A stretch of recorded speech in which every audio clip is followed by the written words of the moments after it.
I love the fact that attitude plays a significant role, even at that level. That Mookie, in that interview we were talking about earlier, it was Harold and the three superstars, the 1, 2, 3, and Mookie was open to anything.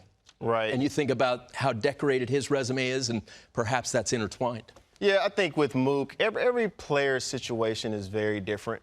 You think of Aaron Judge in New York. He really wanted to play center field, so he's a guy who moved over to center field. Mookie Betts, he's naturally an infielder, so he always wanted to move to the infield, even when he was in Boston. But you have, Bogarts and Dustin Pedroia over there. Hey, you're not going to be at shortstop or second base. You got to go to the outfield if you want to be in the big leagues. Then he got the opportunity in L.A., and he ran with it. So it's just very different when you have a player who really wants to move positions as opposed to a player who is really happy in his position and really wants to build his legacy at that spot. The best part of our position working here is we sit, minus the Buffalo Wings, there's like all the screens that you would find at a sports bar, and we just sit and talk about things. And this guy came up with a great parallel.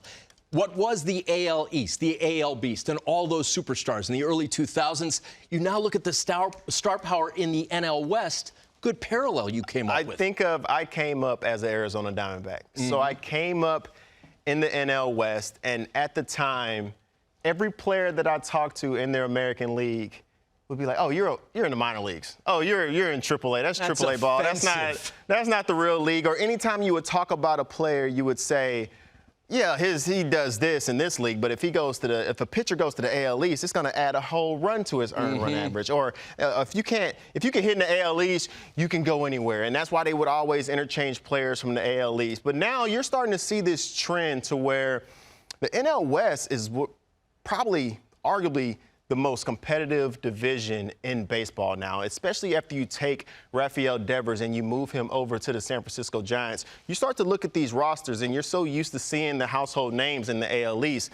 Now a lot of those household names are now moving to the NL West, to where you go team by team. The Los Angeles Dodgers, top to bottom, household names. The San Diego Padres, top to bottom. Now the San Francisco Giants have a face of the team in Rafael Devers. And I started thinking, let's try to build an all-star team. It's all-star ballot time. Let's build an all-star team of, if you just took players solely from the NL West just this year, you start to see some guys who came from the AL East. You start to see Mookie Betts, Manny Machado, but it's young players, Jackson Merrill, Corbin Carroll. Yamamoto's going to start the game for me. But top to bottom, you could argue that this NL West is the best all-star team that you could build from any other division in baseball right now. So I had to go back to, what was the old AL East? What is the AL East? In my mind, when I think of the AL East, who are the guys that really stand out to me in those household names? So don't bite my head off for this, fans, because there's a lot of people who did not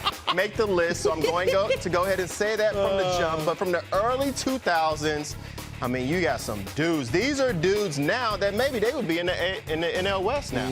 But in the old AL East, Gary Sheffield, Manny, Jeter, people are going to come at me because they're going to want Miguel Tejada probably at shortstop. Settle down. I'm going with Derek Jeter all day. Number 2. Alex Rodriguez at third base, David Ortiz at DH, Pedro on the mound.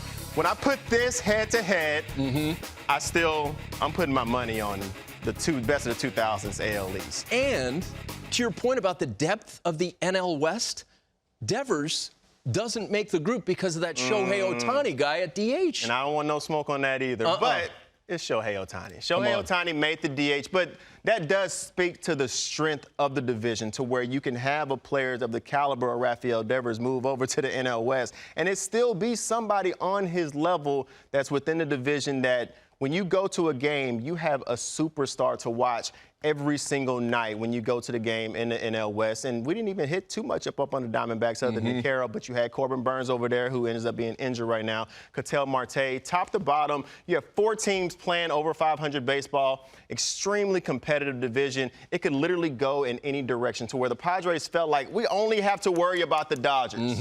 If we can beat the Dodgers, we can win the division.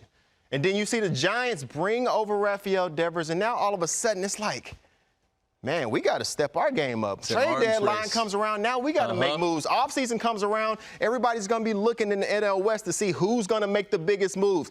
This is the way we used to look at the AL East as far as you got to spend money to be competitive, and you got to have the big name players, and the NL West is starting to do that right now.